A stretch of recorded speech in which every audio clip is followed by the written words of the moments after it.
Kieron, along with Dave, his best mate, heads for the annual showgrounds to find a holiday job. What the pair end up doing has everyone in stitches.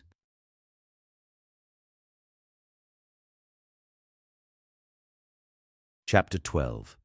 Head in a Basket. The end of 1964 left me and Sean without Mike, who'd gone off to England. Sean was growing at a rate of knots. Like a weed in a rainforest, he headed skyward, and his shock of blonde hair became legendary. It was then he found his first real taste of trouble by falling for his English teacher. It was a crush to end them all.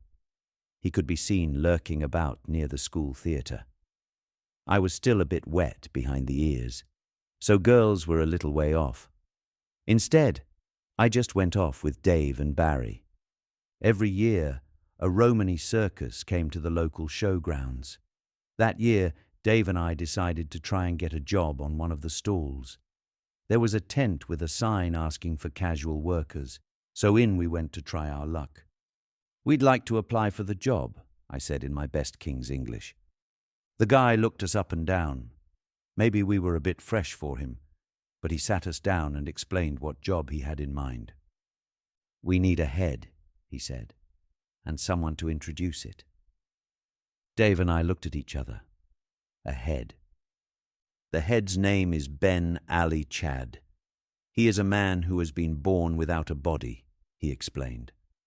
"But it's an illusion," he said. "A trick, and you've got the job," he continued. I was to be the head named Ben Ali Chad. I had to sit inside a large box in the middle of a tent with my head protruding from a dog's basket.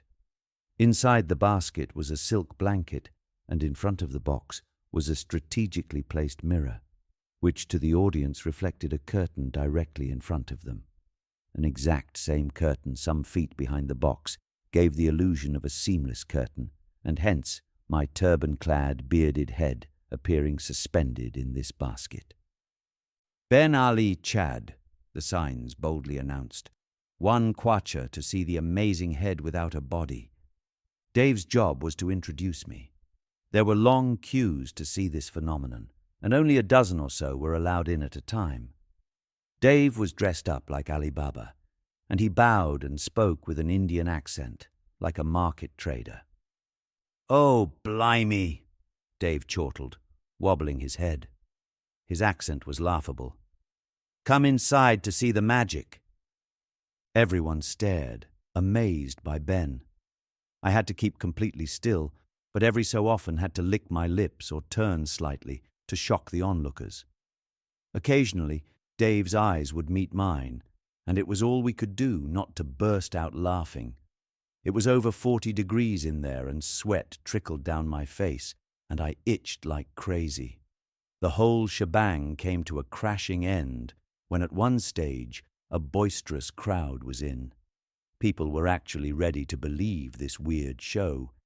It was pretty convincing and not obvious. The basket did appear suspended on a table. Then someone said, "What does it eat?" "It eats mangoes, avocados, fruits and stuff like that," Dave offered, ready for the question. "How does it shit?" "It? He's real, you know. He sweats everything out," Dave said, carefully responding as instructed by the gypsy. But one man who'd been in several times had worked it out. He chucked an empty Coke bottle on the floor. The illusion was shattered. But we had a hell of a laugh. I did get a girlfriend at one stage, a farmer's daughter from my school class. Dave had a great trick. He'd slip a small mirror under the front of his shoe sole and join a group of girls during chemistry practical. He'd chat away, move his foot forward, and we'd stare at the reflection, up their skirts, and all the mysteries it harbored. I was invited to a popular local spot named Meter Hills with this girl's family for a fishing trip. We travelled some way up the Great North Road together under a blanket in the back of their pickup truck. I found out things I was getting curious about and couldn't get that other girl's dogs out of my mind. Meter Hills was a very special place, a man-made lake skirted by dead trees. The father took us out in his aluminium boat and shot a freshwater cormorant. He used its intestines as bait. We caught hundreds of bream, and I was quite simply falling in love with Africa. And I was growing up. During one of the summer holidays, I got a job in a garage helping with the books. One of the mechanics befriended me and took me on day trips in his new Wolseley. We listened to the Trogs, the Stones, the Yardbirds, and all manner of 60s music as it emerged. Alas, we moved once again to a place I long for to this day, to Broken Hill, a couple of 100 miles south, bang smack in the middle of Zambia. Ted was promoted to lieutenant colonel and became the commanding officer at Chindwin Barracks, Broken Hill, where we moved into a stylish bungalow with a gravel driveway and bougainvillea-clad verandas. Broken Hill, renamed Kabwe, translated to Pile of Rocks. Perhaps this new title meant a whole lot more, really. Its original name came from the Australian town for their identical mine sites that wrought silver and chrome from similarly dusty holes in the ground. It was the very place Betty tended chickens in the back garden, close enough to stink the place out when the breeze snuck in from the north.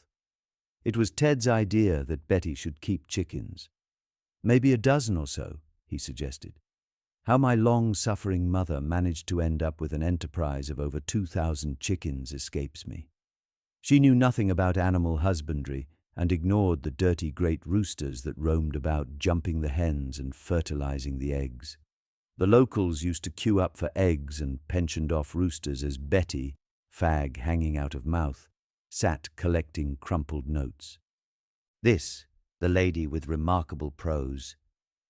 The lady who, during one of our many pajama parties, sidled up to a gaggle of negligee-clad women surrounding my father, and to the statement, "Betty, this egg mornay is absolutely delicious," replied, "I should hope so.